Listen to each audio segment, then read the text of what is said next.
was a piece of jagged metal there, and it tore open a pretty good gouge on my underside of my right forearm. So I don't want to go to the ER. I know what that's like, and spend an hours there. No, so I got back in the apartment. I put my left palm over it, and I literally cauterized. And some of the blood coming up. I was looking and going, wow. And you look at it today, there's no evidence of stitchings. I showed it to my doctor. She said, how did you cauterize it? With my left hand. Wow. With my left hand. I still have a little bit of scar, but there's no evidence of suturing. So how did I close it?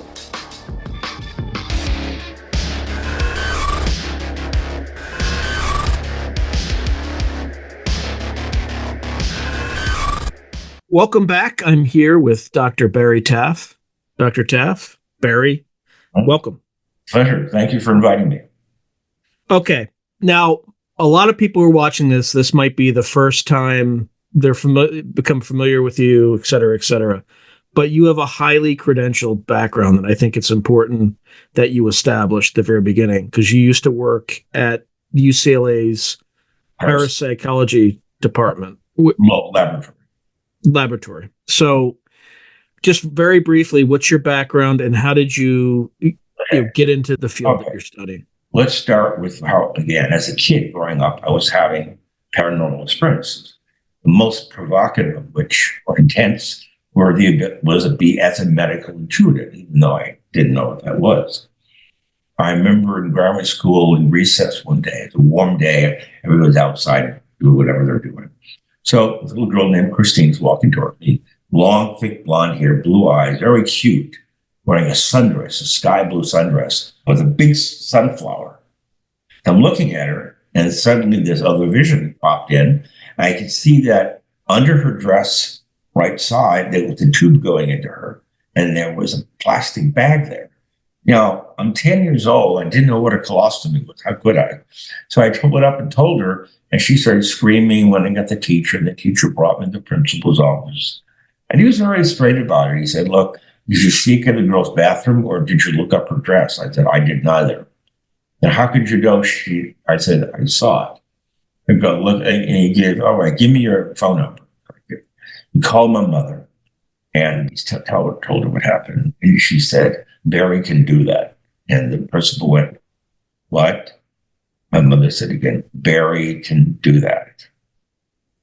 And I remember what he said to my mother. He said, you're as crazy as your fucking son is. And he hung up on her. So then he starts ranting, raving against me, thinking about my parents and I are crazy. Before leaving his office, I looked at him, and I could see that I had a scar on the lower, just above the pelvis, so on the stomach area. I said, you had some surgery there, but it's all purple and green. Looked like it didn't heal that well. Yeah, he had an appendectomy, and it never did heal that well. So, right, he turned yellow and blue and green, told me to get out. And there were other incidents, but I didn't speak of them. So that started me. I thought everyone could do what I could do. But anyway, I knew years later, I read articles that a woman named Dr. Thelma Moss at UCLA had been doing paranormal research, parapsychology. She had a laboratory. So I called, so I get to the switchboard, no emails in those days. This is in, I guess, in the winter of 1969. Mm-hmm. Called, left a message, didn't call back. I sent her a letter, she didn't respond. Okay. I, by accident, bumped into one of her assistants who was in graduate school while I was undergraduate. And he knew, I told him about me. He said, okay, I talked to him for a while. He said, give me your number and I'll have Dr. Moss call you. Okay. She called me. I went meet her at her home, Beverly Hills, which is a few minutes away from where I lived with my parents. And okay, so the first thing she says, do you do psychometry? I said, yeah. Hold object, you get impressions. No big deal. So she gives me a keychain, a lot of keys. I'm holding them. I describe certain things or whatever. And then I said, I see a really fat blonde woman with blue eyes named Shelley who's screaming all the time. That was best friend Shelley Winters. When the United States and China clash, the world will never be the same, especially when forces beyond reality threaten to intervene. What if the United States went to war with the People's Republic of China? How would these rivals fight for supremacy on land, sea, air, and across the stochastic streams of time? What wonder weapons would be unleashed? What horrors would emerge from the irradiated sludge of the South China Sea? What heroes would rise and forever change the course of history?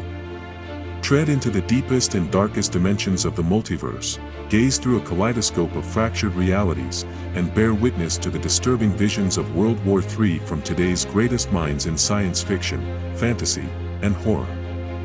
Weird World War, China. Available now from Baen Books at Baen.com. Okay, so she was convinced I could do it. So started out in the lab twofold. One, I was being experimented over. Dr. Moss conducted a formal study on me, the assistance of Dr. Herbert Eveloff, a neuropsychiatrist in the adult research center we were in the medical center, and another Dr. Gerald Schur, the head of the psych department, and she had an assistant, forgot her name. So they tried different things, and they sealed me up in like an isolation cube, and they would have someone in another part of the campus or another part of LA do something. My job was to look at them, what they're doing and what they're saying. I did it. This is 1969, just to reiterate? Okay. So I'm in the pitch black environment, and they're recording what I'm saying. And I said, I see like you're giving a woman in a room new clothes to wear, and she doesn't really want to put them on. So I said, then they were supposed to be looking at slides to see what I picked up on. So one of the things I said, I see an M60 battle tank. And I knew a lot about military technology, even when I was that young. That's exactly what the girl was being shown. Okay, an M60 battle tank, not any other. Then I said, I see a dog on an F4 Phantom flying. It's a weird-looking dog. And they would be shown a shot of, I forgot, a famous cartoon character that would fly a plane. I don't remember what the name was. So Snoopy? Yeah, something like that, yeah. Mm. Oh, okay, so psychic. And amidst all the telepathic elements, there were clear precognitive events because I was describing things in detail well before they happened. And so the events hadn't even taken place yet. And okay, some psychic, and they ran a series of neurological workups on me. I had EEG recordings in 3 different labs in the medical center. I think one in the neuropsychiatric institute where I was working, and another one in the brain research institute, which was right next door, and another in some other place. So the data was really odd, so odd that the journal published a study on me in 1974-75, published it, but they would not publish the neurophysiologic data collected on me. Why? Well, with my eyes open and speaking as I am now, I could produce close to 1,000 microvolts at 10 hertz, which is way over what humans can do with their eyes are open and they're talking. Normally you get So same thing over and over again. Okay, so the journal wouldn't publish that data. So must have been something wrong with the dynograms, with the EEG recording. In 3 different labs? Yeah, sure. Okay. Mm-hmm. So that's how it all started. And then I was by that time, I was in graduate school at UCLA. And I started doing 2 types of research out of the lab. One was in the actual facility. It's on my website, an article called Learning Psi, Training to be Psychic. It's a lengthy article I wrote about what I did. And the thing is, if you applied standard learning paradigms, could you teach people to be psychic when they're normally supposedly not? Yes, the result after years, yes and no. A lot of variables. And things I never would have thought of turned out to be true. Things I never and I thought were garbage were also true. It's very confusing. But to give an example, we'd have that large room in the NPI, UCLA, and if I turn the lights off, You couldn't see your hand in front of your face. So it was sort of like some sensory deprivation. We had microphones set up. We could record what people were saying. Pitch black room. We'd have a target show up, unknown person. They would give us a target, a name of someone, a location, this or that. And to show you how strange it got, we had these people showing up. I didn't know who they were. They would dress very odd. And we did our thing with them. I remember I kept saying something about a special submarine that was being developed. It's something called the D2 missile or D5. I described it as a Trident sub, much longer, the old Polaris subs. And anyway, they freaked out. It was people from the Office of Naval Intelligence, CIA, DARPA. And they said, yeah, it was like a MIRV. It was like a MIRV nuclear missile, right? well, yeah. Multiple independent reentry vehicle. Right? So they said, I had to surrender the tape to them. I don't care. It's like, because you're describing stuff that isn't public yet. Okay. So that was going on. And I thought Dr. Moss was the one who sent these people to my group. Nope.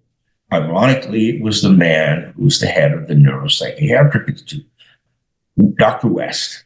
They called him Jolly West, an interesting name.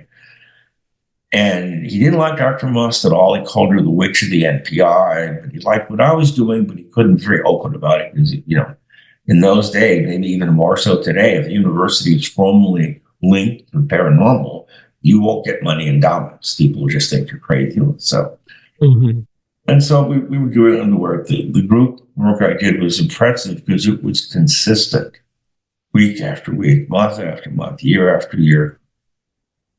It was amazing. And what we discovered, and the conclusion I reached from that and other work, is that space and time are basically holographic or holonomic, that the past's information still exists. The future's information already exists. And the ability to see things at a distance is very easy, so to speak. And but wait a minute, if the future's information is already there, then how much free will do we have? And that's one of the biggest problems. Can we control things? Yes and no. We got tired of doing the real-time telepathic work. It was boring. We've done it before. Let's try cognition. Let's do something different. So the last session, one of our groups one day, I said, okay, this is the date, this is the time, describe what you're seeing. And yet there's no trigger. There's no name or stories given to us. We described a tall, blue-eyed blonde woman, dressed very beautifully like a model. And we saw a big 3-story home in the Hollywood Hills. And we ran a baby grand piano. And we kept seeing a man, a tall man, about 6'5", dressed completely in black. Black hat, black mask, black tape, black pants, black shirt, black gloves, and an imposing sword. And we were saying all this. We thought we were losing our mind. So a week later, new people come into our group who had never been there before. Had to be coming through third parties to avoid contamination. So each person that came in, I gave a little envelope, an opaque envelope, and it's a piece of paper with a number on it from 1 to 12. They all get it. And they sit wherever they want. Now, a week earlier, when no one described the girl, we gave the name of the chair she was going to sit in. And each chair had a number beneath it. I don't know why, but they did.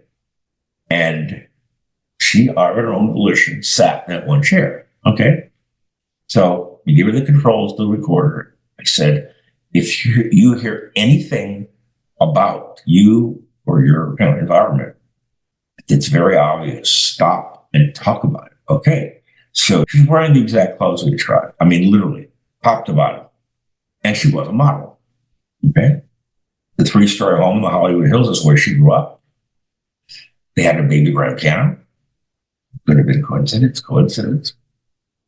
The strangest thing, the tall man in all black, the woman turned to me and she said, how do you know who I am? I go, but how do you know? What are you talking about? I'm Tony Williams. I go, and that is my father is Guy Williams, played Zorro for Disney.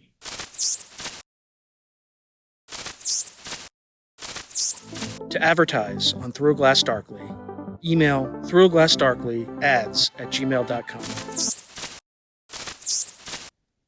And she said, wait, when did you make the tape? A week ago. I didn't know it was coming here till a few hours ago. And you described how, I don't get this. How can I said, that's the problem. We don't get it. And the whole thing makes us a little uncomfortable because how much free will do we have? Should we record all that in so detailed? The only thing we didn't say on tape was that it was Zorro, but everything else was accurate. Okay. I met her family, her father, her mother, brother, a long time ago.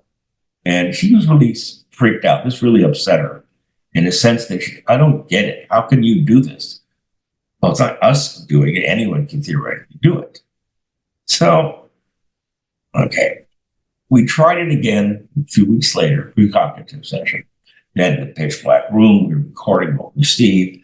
All of us kept saying independently, we said, fire, fire, fire, fire. Okay, so the next day I'm up in the lab. I hear fire trucks coming on the campus, up Westwood Boulevard. The room we were using for the work had caught fire in the morning because one of the outlets behind the curtains or drape, whatever it was fake, screwed up. It started sparking and it caught the drapes on fire, the curtains. But we didn't do that. But we did it earlier in the last day, we saw fire. And that's what happened in the room. Coincidence? There was another incident. This woman comes, Roberta, really attractive brunette. We knew nothing about her. And she gave us the name Al. It had to be someone the person knows, close friends with family, whatever. So we described a tall guy with reddish brown hair, blue eyes, weird voice, violent, extremely volatile, depressed as hell, and explosively violent. And we described. So we said, whoever this man is, he's beating you. He's going to kill you. We didn't even know who the woman was. So we go back on the chair. She said, do you know who I am? Roberta, yeah. The man I was thinking of is my husband, Albert Salmi, who was an actor. He was in everything. Everything. He was all over the place. Twilight Zone several times. Good actor, but he's always played a crazy guy, very sick. And of course, she didn't like what we said. Some years later, he kills her and then he kills himself. And then this one other volunteer in the lab named, I don't remember, short, black hair, blue eyes, very smart, but on drugs all the time. So she came to her and, so she said, she gave us the name of someone, first name. So we started trying to phonetically describe the second name. We weren't able to do it. It was all over the place. We saw a beautiful home, a lot of foliage around it, large glass walls everywhere. And specifically, we saw a kitchen lined with empty jars of bagel bits. I don't know. Okay, you like bagel bits. And then I remember I saw this man being being beaten very heavily, punched and kicked, and it was terrible. So the girl listened to the tape, and we described him. The last thing we were trying to describe was almost accurate. The description of him was accurate. The house was accurate. The kitchen was accurate. Even the jars of bacon bits. But she said he's never been beaten up or mugged. I'm in the lab a couple of days later. She hears from this guy's wife that he was viciously beaten, almost murdered, on the day we were doing the session. So where did the information come from? The girl didn't know. It's a little, the specter of like, is predestination real? How much control do we have? Anyway, so going through all this. Meanwhile, I was in graduate school. Doctorate 1975, psychophysiology and biomedical engineering. And all it did for me, directly, I ended up developing 5 unique medical devices even to this day, don't exist. We discovered even if you have good technology that's secure and safe, the FDA will go out of its way to make sure it doesn't come out, especially if it makes other technology less effective. And so my colleague was a man who was an undergraduate, as I was. I was graduate school, he was undergraduate. He became a medical doctor. So one of our devices is sort of like a size of like a phone, maybe a little bigger than this. Mm-hmm. And the woman inserts her finger into the electrode slot, the other electrode is here, and can measure the approach occurrence of ovulation by grabbing it. No basal body temperature, just by energy coming off an acupuncture point right here. And it could be used for fertility enhancement or for contraception. All it's doing is giving the person feedback to what their body is doing. It is non-invasive, non-stimulatory. The second device, it was a machine that can measure the existing and impending state of most of the internal organs, the heart, the lungs, the stomach, large small intestine, the kidneys, the bladder, the gallbladder, the spleen, all that, just by touching points on the hands and the feet, again, related to acupuncture. And reliability of that proved so effective, it was scary. In all the years, we never got a false positive or false negative of it. It was a multi-organ diagnostic system, MODS. The first device was called the fertility detector. Another device, this all came out of working at UCLA, was known Star Trek. You lay in sick bay, you lay on the bed, and your vitals read out over you. Mm-hmm. We found a way to make that real. To way that the antenna is superconducting, and it's super cooled. It's set up to 12 feet away from you. It can record you as well as electrodes can. And that was part of my dissertation. And they said, how does it work? I said, I don't know, just the body's emitting energy, and we found a way to record it. And the problem with getting rid of the noise. So we almost sold this. My medical colleague worked at Cedars-Sinai. I think it was an intern resident there, Cedars-Sinai Medical Center, which we met with their head doctors and lawyers. And they offered us a deal on this device. We called it the cryogenic remote sensing physiograph. The deal would, in the end, we would have owed the hospital money instead of us making money. We would have owed the money. I said, excuse me, but I'm on the wrong planet. I've got to leave to talk to humans again. How would you have owed money on the deal? They just wanted us to pay them for the privilege for helping us rather than developing it. We already had the patent. You know, it's another device they like. Remember that Star Trek, the needleless injector? Go on through. Built the real one. It doesn't have to be plugged into anything. Self-contained. You load your medication vial, draw if we want, turn it, fire. Can't go through the clothes, only it's got to be on the skin. Intramuscular or subcutaneous, but not intravenous. It was easy to do. The problem is, that's interesting. Years ago, I kept thinking about a way, first of all, you know what a pulse oximeter is? You go to a hospital, and put it on. You measure the oxygen in your pulse? Okay, right. Okay. I thought by using a similar technology, but modifying it, you can record the glucose level in a person's blood without drawing blood from their body. I approach people, well, Bob, we don't know you. Guess what? It exists now. It was developed. Everything I saw was correct. Big deal. Did I make any money? No. Did I file a patent on that? No. So anyway, I got my doctorates. I sent out applications all over the world. There were snail mail. There was no email or anything like that. And many months went by, nothing. Not as a parapsychologist, the biomedical engineer, or a psychophysiologist, whatever. About a year or so later, a few trickled back, and they said, you have a lot of damn nerve expecting us to hire you. You was in the LA Times 2 times, you were on television several times, you keep popping up on the radio, you made it the Big Daily Bruin 4 times, cover the UCLA Monthly, yeah. No, they said I would create a hostile work environment. People would be frightened of me, or they keep would want to curious to know what the hell's going on. So I tried like crazy to get a regular job. It never happened. So I'm sort of an educated derelict in a way because I'm overeducated. But, it's interesting. The one thing that's been constant that's never weakened or diminished is my being a medical intuitive. On my website, there's an article called A Different Kind of Psychic, Being a Medical Intuitive. That I told you with the little girl in the courtyard when we were 10 in school. It's easy for me to look inside of people. Very easy. Like they're glass.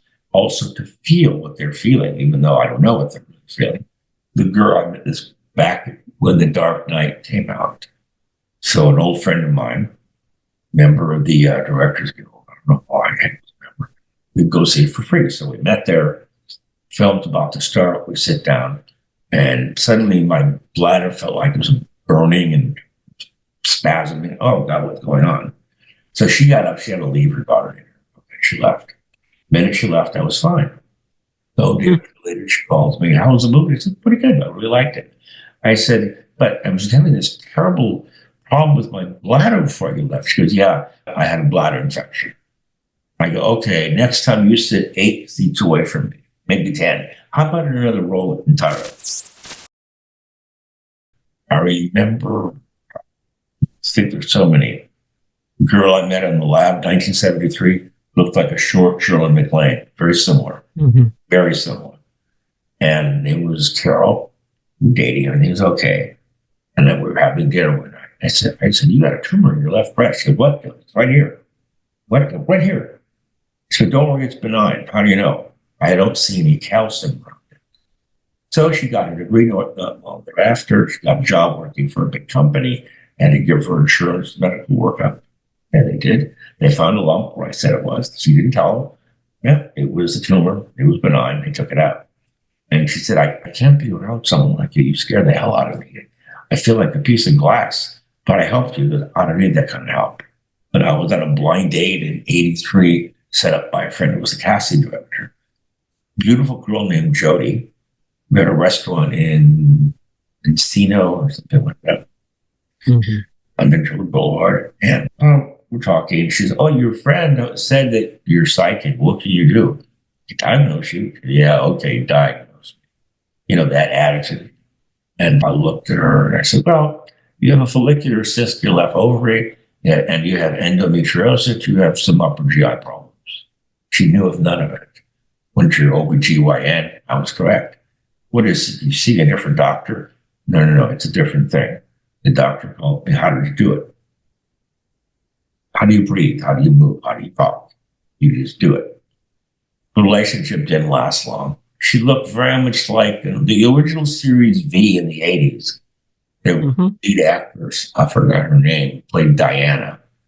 Oh, yeah. No, I know exactly what you're talking about. Yeah. So he looked identical to her. I mean, literally, people come up to her and ask for her autograph. Anyway, years later, old girlfriend pops up from out of the blue after 20 years. She looked great. The lines of wrinkles and fat. We're outside talking, really warm day. She's wearing a halter top. I walked up to her. I see, what's all over your chest? It looks like a jellyfish. I got closer. Oh, it's not on you. It's in you. You better go see an oncologist. That was the mammogram. The breasts are riddled with tumor. She goes, what? Yep, I have a double mastectomy. I was right. The problem is, when people get older, they have problems. It's part of the human condition. The question is, which problem hits what person and when? There's no simple way around it. In my new book I'm writing, not finished, one of the chapters entitled Just a Little Different. And I say that in the human culture, when we're different from other people, let's say you're a famous writer, you're a famous director, producer, actor, actress, you're a celebrity, whatever, you're a director, something that's famous. You get looked at, I look up to you because you're unique. But the way you differ from others is very dissimilar to where other people exist. They don't meet a path through your door, they run away from you. And everyone's got a threshold and they pass it, and that's it. I can't deal with this anymore. 1978, we're called to CBS, Television City on the corner of Fairfax and Beverly Boulevard. Mhm. So I did it before they wanted us to go on some kind of show. So my colleague and I went with me, and we're there, and they're talking to us, and they wanted to put us in a new talk show. I don't know what it was; it doesn't matter. And so, and take a picture. So the girl pulls out a Polaroid SX70, which was the norm back then. She's going to take a picture. Before she's fired the camera, my colleague said, "Barry doesn't show up in photos." And the girl said, "Yeah, he's a vampire, right?" I said, "Dude, why did you say that? She think we're crazy." So she fired the camera. Film comes out. She's looking at her. Oh my God. She shows it to us. You see Carrie perfectly. Carrie getting perfect. His eyes, his face, his hair, his clothing. All you see where I was a mass of light going from over me down to the floor. No person. So taking pictures of my parents decades ago, in every frame I shot of my parents with their camera, there was luminous anomalies. In every other frame taken by normal people, there weren't anomalies. Back in the lab, Dr. Monty was doing the curling photography, which was the demise of her career, unfortunately. So, all the sheet fell in big boxes. So it's all sealed up to prevent it from getting too warm or affected by radiation. So she said, she put a box in my left hand. I put my palm on the other side, and I held it for like a minute, just a minute. She developed the film. They were all exposed. She tried the same thing with other volunteers from the lab. Nothing was exposed. So I'm irradiating something that affects film. But how? I had 2 series of cataract surgeries, and one by a famous physician in Beverly Hills, ophthalmologist, another by even more famous in West Los Angeles, actually Beverly Hills as well. And they all said the same thing to me after the work was done. If you ever work in an environment with really high amplitude magnetic fields or around ionizing radiation, watch your eyes, the damage your eyes looks like you have. Maybe there's a price to be paid for what I can do with my eyes. Mm-hmm. It's a couple months ago, something happened with me. I moved down here. I call it hell, it's so damn hot during the day in Palm Springs. Mm-hmm. Long story how I got it. So taking out the garbage one night, first time, and I moved in November 1st. This must have been a week or two later. I threw it over one side, a little light, pulled my arm back, but I didn't see there was a piece of jagged metal there. And it tore open a pretty good gouge on my underside of my right forearm. So I don't want to go to the ER. I know what that's like and spend 10 hours there. No, so I got back in the apartment. I put my left palm over it, and I literally cauterized it. And it's a little blood coming up. I was looking, I go, wow. And you look at it today, there's no evidence of stitches. I showed it to my doctor. She said, how did you cauterize it? With my left hand. How? With my left hand. I still have a little bit of scar, but there's no evidence of suturing. So how did I close it? A couple of weeks ago, I opened up something from the government, and with my left hand, pulled across too quickly, had a sharp edge and tore a nice little gash in my left index finger on the underside. And because it was in the joint, it was bleeding quite profusely. So I said, some pressure on it, it was still bleeding. Okay, I'll do the same thing I did with my right front before. Put my hand over it, and this time I watched it. And it was something like out of a science fiction movie.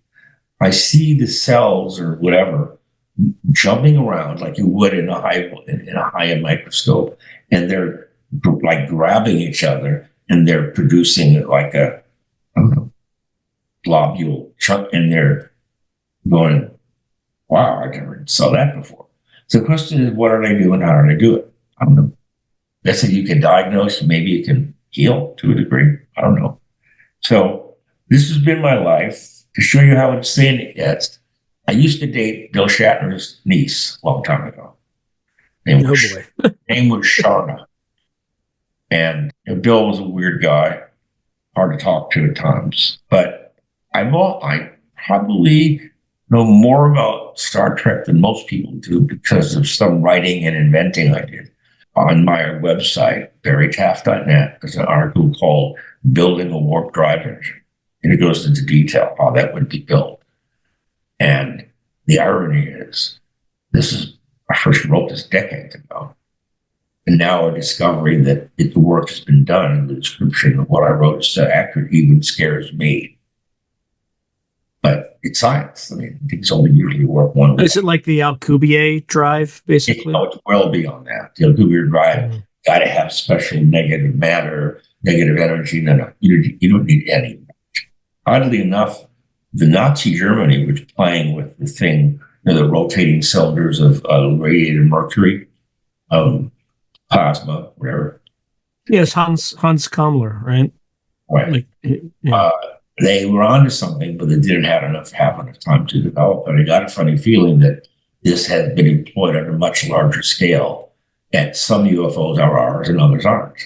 I would suggest, my article says, if you remotely spin these things in sync, you will create a torsion field. And you don't move the ship, you move the space around the ship. Right. Yeah, you press space time. No problem with space. And the quicker you're like riding a wave in the warp bubble. And the faster the wave goes, the faster you're moving. But you're not moving. Space is moving. You can walk. You're pulling your destination toward you. You're collapsing in front of you and floating out there. Expanding it. Yeah. And all my medical inventions came about from dreams. I would read numerous books on what I wanted to. Then in my dreams, I would build it. Then I rebuilt it, and it worked. Now, obviously, I can't build a warp drive engine medically, not clinically, because the cost would be enormous. But I can almost guarantee you that what I wrote would work. But there's other problems. You have to find a way to mediate the energy to create a 1G field on the ship so you don't bounce around. So there's no inertia when you move, space moves. There's other radiation concern beyond what you're generating.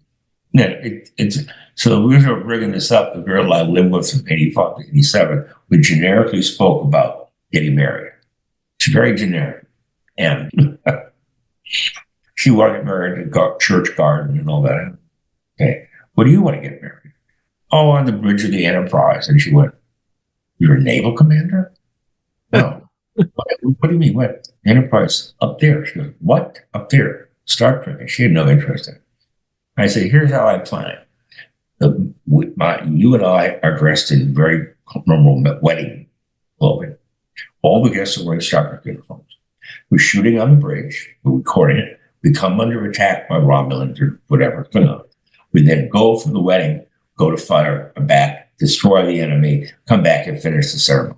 She goes, "Are you kidding?" I go, "No. I know Roddenberry, I know Shatner. They probably love it. But, you're kidding." I go, "No. Because I can't believe you actually said that."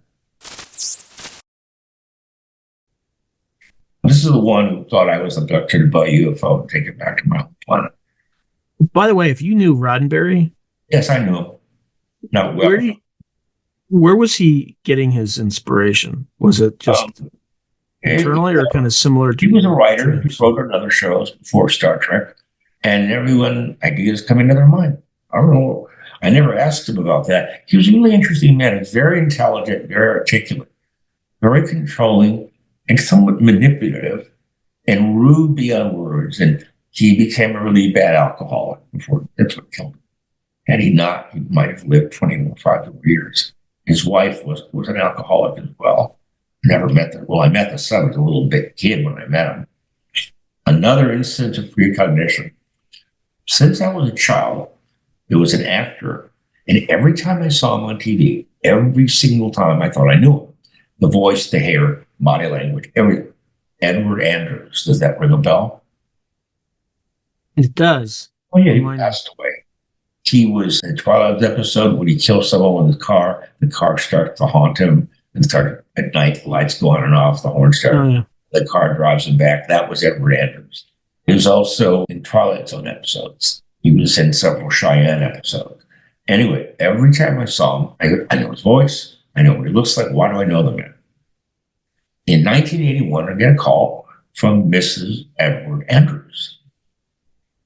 And she said, "We've got some weird things going on in our house. Can you come out and talk to us?" We live in Pacific Palisades. This is weird.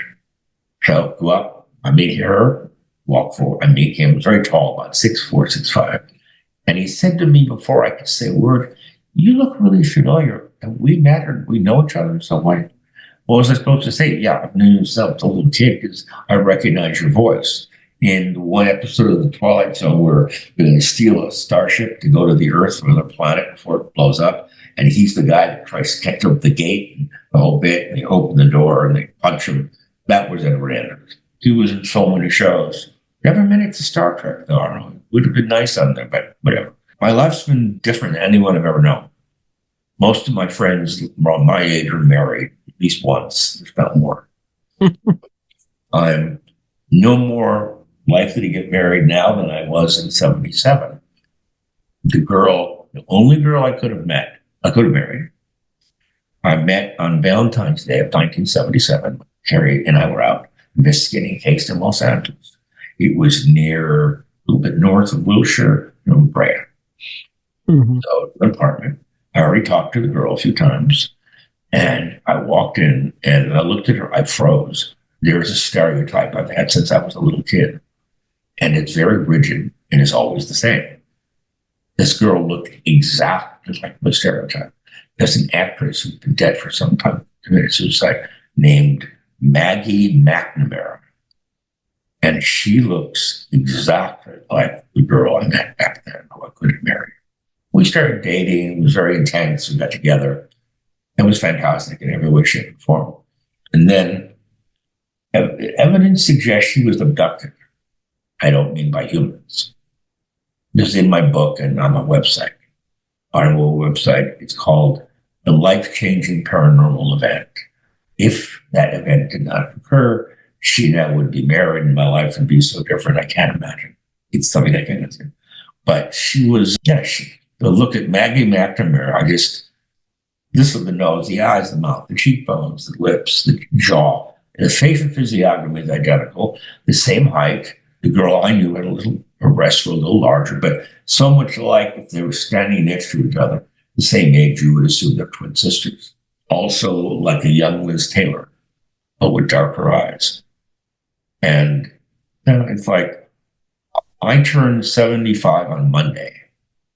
And it's like, my work only seems to attract very unstable women.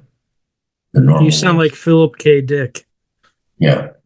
It's my work. It's like they're going to learn something from me to help solve their own personal problems. Blah blah blah, blah blah blah. So I've lived a different life than other people. I've been on TV in the last 50 years, probably over 100 times. Mm-hmm. Most of which went nowhere. There, that's the end of it. Since I left LA and almost died in 2015, I haven't done any work out here. What's interesting, though, when I was in the hospital after my first set of surgeries in Garage, the Eisenhower Medical Center, they put me in one room, and the pipes burst in the floor, and they had to put another room. Put another room, the pipes burst, more pipes burst in the floor. Okay, I'm out, moving into a house with my friend. The pipes burst beneath the house, and it was flooded. Okay, then I'm in a Marriott hotel in Temecula. The pipes burst beneath my feet. Okay. They give me another room. The pipes burst beneath my feet. And let's see what I was trying to think. And then, what's your mental state when these things are happening? Are you angry? Or is it just random? There's nothing new about this. We know that magnetic fields dramatically affect water, and running water produces a magnetic field. So now I've been in this new place since November 1st of last year. 3 sets of pipes keep bursting out in the hallway outside of my front door. And I don't tell them I've had this problem. It's really common. So the question is, why? What does it mean? I don't know. Well, I mean, it's like psychokinetic, right? Yeah, the question is, wish I could expect this when I was a lot younger, but not now. Unless recovering from all the surgery I'd had made my body heal far better than it did before I was injured. What happened was I had acute prostatitis, no warning, visiting a friend in Rancho Mirage, 2015. I passed out. I woke up in the hospital, tubes coming out of my body. I didn't even work. So, acute prostatitis, my prostate grew so large and blocked, it prevented my kidneys from draining into my bladder. And that would have killed me if I had been in my own place in LA. But I was with others. So I woke up in the hospital. I spent like 5 to 6 weeks in the hospital. More surgeries. And at a nursing home, skilled nursing home for 1 year. And more surgery to another nursing home for 8 months. In the second nursing home, the head nurse, and she goes, "Oh my God, Dr. Taff, what are you doing here?" Small world, they know me, I didn't know them. And same thing happened. In one room, the pipes burst. In another room, the pipes burst. I do know that I can't wear a watch. I've had, well, long ago, Timexes, Bulova, Rolexes, Tag Heuer. Every single watch, the mechanisms keep freezing because the watch becomes heavily magnetized. Now, a Tag Heuer says the stainless steel they use is not magnetizable. I go, want to bet? So they degassed it, gave it to me again, a few months.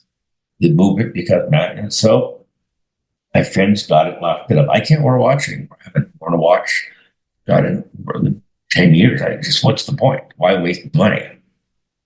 So, how does electronic equipment not react good. to? I go through, this got a new cell phone in November, and half of it doesn't really work. I can't delete or access voicemails on it. This is the second time it's with two phones. If I had a computer, let's say a laptop versus a desktop, it wouldn't run. It would fail. I've learned to stay away from electronics. That's all. Do you know Lynn Buchanan, or are you familiar with Lynn Buchanan at all? What's the name? Lynn Buchanan. I've heard the name. He may have inadvertently or came close to maybe causing a nuclear war. Are you familiar with Abel Archer? I've heard the name.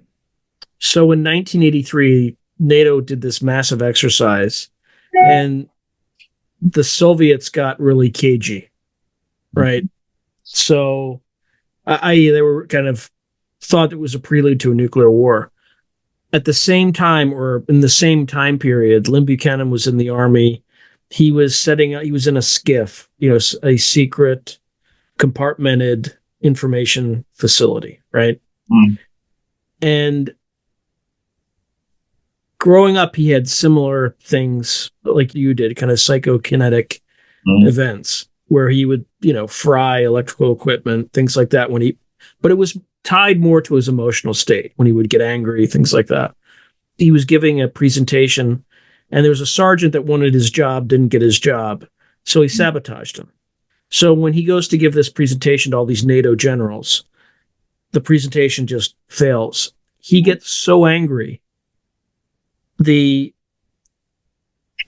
electrical system of every skiff in Europe just goes out. Okay. Now, he knows he did it, but nobody else quite knows what he did. Mm-hmm. But it was in Augsburg, Germany, around the same time as Abel Archer. And apparently after the Cold War, they learned that the Soviets, their equivalent to skiffs, also winked out at the same time. That is unusual. So his outburst may have, imagine you're the Soviets and suddenly all your classified communications facilities suddenly just go dark. What do you think's about to happen?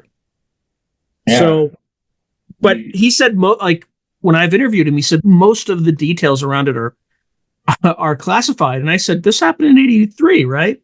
He's like, yeah. I said, was that around Abel Archer? And you could see the blood just drain out of his face. I'm like, maybe this. Yeah, so this stuff's real. It's rare, but I think when I was young, real. And we had TV picture tubes versus flat screen, I could go up to the tube, put my hand up to it, and you see these beautiful colors around my hand.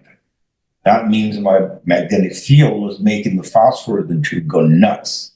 It would do it, and then it would stop, and the next day the TV would be dead. So I stopped doing it because my parents are getting upset with me. It's expensive to buy new television. Well, how many nano or micro Tesla does the human body, is it on average The produce? body's magnetic field generally is about half a Gauss, 0.5 Gauss. Okay. I hate it when they change terms. The Gauss is well, how do I change it to Tesla? It's, whatever. I used to own some really fast cars when I was younger. The first thing that failed was the ignition system over and over again. And you can't stop it. I've learned that electronics and me aren't best friends. Well, if that's half a Gauss, the average person, what has yours been measured at? I've never had my magnetic field measured, except that you can't measure yourself because you're holding the device. You become part of the circuit. You can't trust it. So you got to have a second party holding it near you. Now, here's what's interesting. The one correlate we've had to poltergeist activity that I've collected and documented for 50 years, that the majority, if not all, of poltergeist agents, whether men or women, young or old, are either seizure prone or epileptic. However, most people who are seizure prone or epileptic are not poltergeist agents, which means that there's a missing unknown variable in the middle. You could go out and the same thing over. Faces change, places change, same thing over and over. In my book, Aliens Above, Ghosts Below, I coined a term called biological operational amplifier, electronics. Mm-hmm. Yeah, like an op amp, yeah. Some people act as a biological operational amplifiers. And what they do is they absorb the environmental energy, they spin it around, and they spit it out with a different mechanism. There's a different form. Now, living with my friend, I told you a few weeks after moving in with him, phenomenal program. So he kept going to his move. The new house got worse. I go, what's going on? I'm in the kitchen one day, and my friend in front of the house yelled, I left some medications on the island. Can you bring them to me? Okay, I'm going to bring them. I'm walking there. I forgot what one of their names of the medications was, an anticonvulsant. And I said, why are you taking it? Oh, I have these spasms in my arms and legs. I go, guess what? You're seizure prone. And ever since he knew that, the phenomenon stopped because he was cognizant of what's going on. And now that he lives somewhere else, nothing's happening around him. A few things around me. I visited the David Ullman house 21 times in 2005, 2006. I stopped going there because I didn't feel like dying. Every time I went there, I got really ill, and I'd go to the ER. And they kept saying, why do you keep going there? I said, because it's clarifying a lot of work. Yeah, if you're dead, that more clarification. So I stopped going. But we were getting readings on instruments there that were so high we couldn't measure them. We were getting reads that are several, instead of like half a Gauss, we were getting like 10 to 20 times that reading. You hold on to something iron in the stairwell in the back. This numbing sensation, go up your arm into your shoulders, and you'd feel like you were falling, like numbed your body out. They were building the house in, was it 2002, whatever? But they found old vacuous magma chambers. And the USGS says, yeah, so this is a really highly magnetic environment, geomagnetic anomaly. Why? Are you familiar with Steve Mera? Yeah, I know he is in UK. Yeah. Yeah, that's the lot with their research finds a lot of these anomalous phenomena happen in geomagnetically powerful locations. In 1976, I visited the Hollymont house in Hollywood, 6221 Hollymont. The house is very haunted. We got to live in there for about a week, and phenomena happened. The ports disembodied, any luminous anomalies, the whole thing. And now we know, we didn't know then, there's a shallow river under the house, and that your earthquake faults meet almost directly in the house. There's your power. Mm-hmm. So, no great shock of why things are happening. Look at what this house rests upon. Now, it's been renovated, a lot of water erosion. I don't know if they put an air conditioning system in it. They should have, but everything's really beautiful now. when we were there, I was working there in 76, living there in the pantry, and suddenly the coins falling, hundreds, thousands of pennies falling, hurt. We got like raining money, but it's solid ceiling up there. So where's the money coming from? And at least if it had a port money, make it more relevant, like $100 bills rather than pennies. Could it be with these high magnetic fields? There's some bending or twisting of space time in some way. We never determined where the money came from, and of course, the owner kept them. It wasn't a lot of money, but he kept it. What the significance was to the house and location, we don't know. We didn't know in 76, but so now we know magnetic fields are operative. The geomagnetic, there's hydrodynamic forces at work. And they're always there. And lots of them, I was there in 2008 and with some friends, and nothing dramatic except we recorded a weird image of the bathroom, a rainbow effect that we couldn't even see, like a beautiful rainbow in the shower. Also, fire broke out upstairs, even though the bathroom didn't work. But so where did the fire come from? And so while we were leaving, I packed up my Pelican case. I only had one Pelican case, now 3. I picked it up, and on the body, something had carved into it. I look at it, it says the name Regina. That's the name on the body buried beneath the house, the found in the grave, headstone, Regina.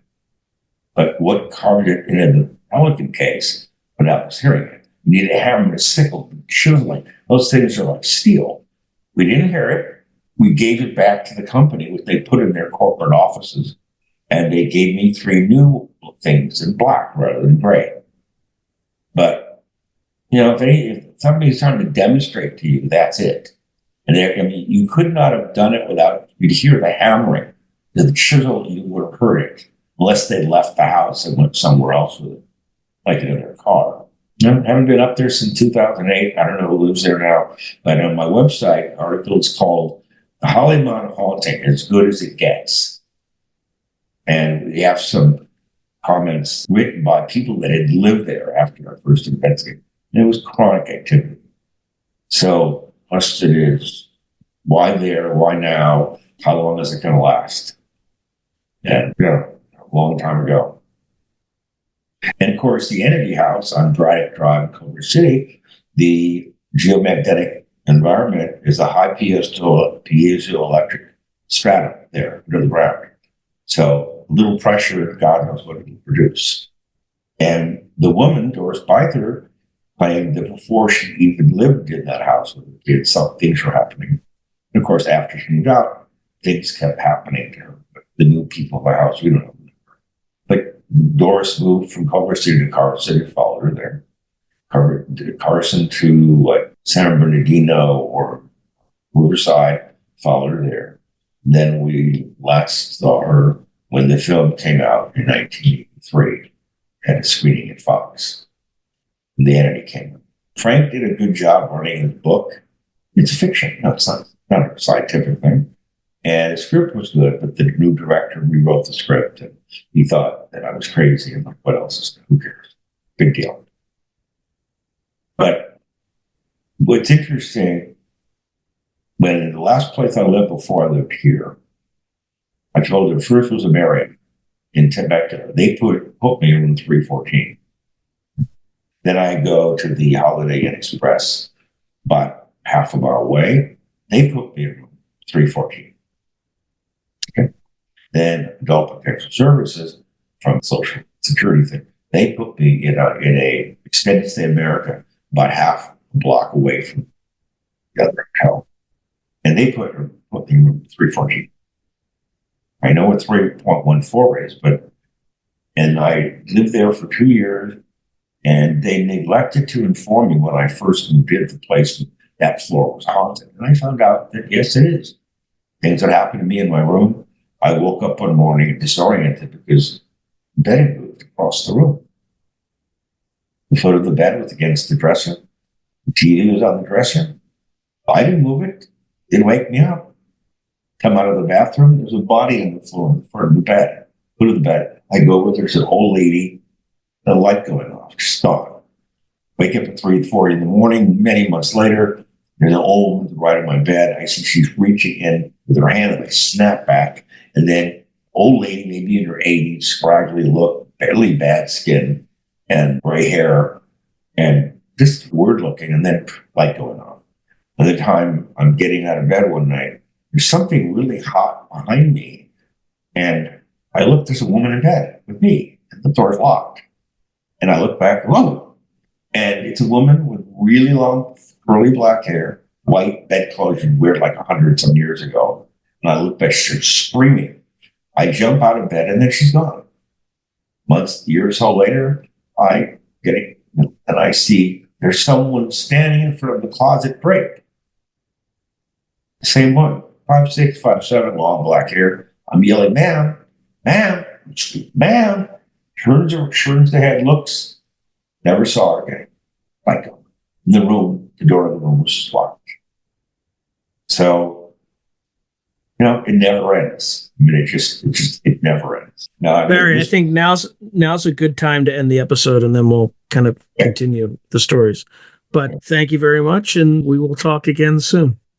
If you enjoyed today's video, please hit like and subscribe, and also hit the notification button so you can be notified whenever I post new content. Thank you. Now, if you're enjoying the channel and you want to support it, there are several things you can do. In fact, there are 5 things you can do. The first thing you can do is just buy my books. I got plenty of books out in the market right now, and I would prefer that folks buy a book rather than giving me direct support, because they get something out of it. They get a real tangible product. The second way you can support me is by becoming a member on YouTube or becoming a patron on Patreon. And just go to either site and it'll explain everything.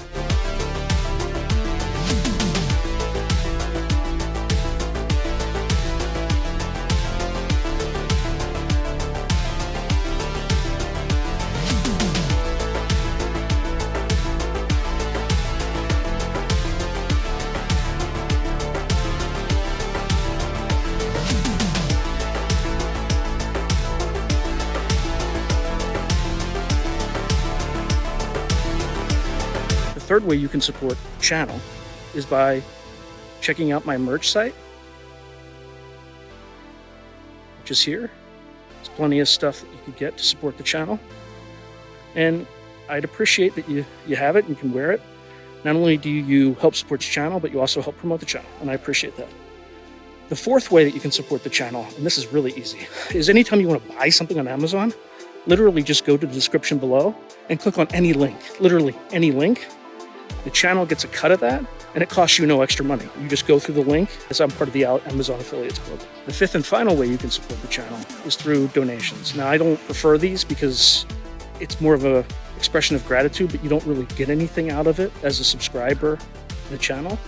However, if you decide to do these options, there's 2 options. There's Buy Me a Coffee, which is a separate site, and there's also, you can go through YouTube with either a super chat, super sticker, or a super thanks. Again, I prefer Buy Me a Coffee because that organization takes less money than Amazon does. But either way, I appreciate any support you are willing to give the channel. So thank you very much, and keep watching. I really appreciate it.